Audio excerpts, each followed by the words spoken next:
Hello, napa-vlog ako ng Di Oras dahil naging emotional ako sa kabutihan ni God. Hindi po kasi ako tapos ng high school. I'm 56 at nag-aaral po ako ng ALS, pero natigil ako ng July kasi nagkaroon kami ng church mission, nagpunta po kami ng Bicol. Pagkatapos nun, hindi ko na po nagawa pang tapusin yung module ko. Tapos ngayon, chinat ako ng teacher ko, sabi niya, Ti Christina, baka magsara na po ang DepEd sa mga gustong magpa-encode. Di sabi ko, ganun po ba ma'am, gusto mo tapusin mo, tulungan kita.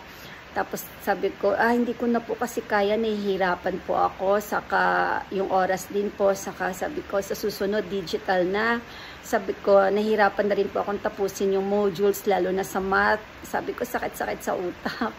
Tapos ang sabi niya, huwag kang mag-alala, tutulungan kita. Ang sabi kasi sa akin ni God, huwag kitang iwan. So, nung pagkasabi niya po na nasabi ni God na wag akong iwan, sobrang napaiyak po ako, sobrang overwhelmed dahil napakabuti talaga ni God na sabi ko, Lord, thank you kasi gusto mo talaga na magtapos ako. Yun naman talaga ang desire ng heart ko. But yun nga, ang dami ko kasing trabaho. Kaya na-vlog ko po ito na hindi pa huli ang lahat na magtapos ng high school sa edad ko ng 56. Kahit masakit na sa utak, parang dumudugo na yung utak ko kasi minsan ang hirap ng umintindi kapag nagkakaedad.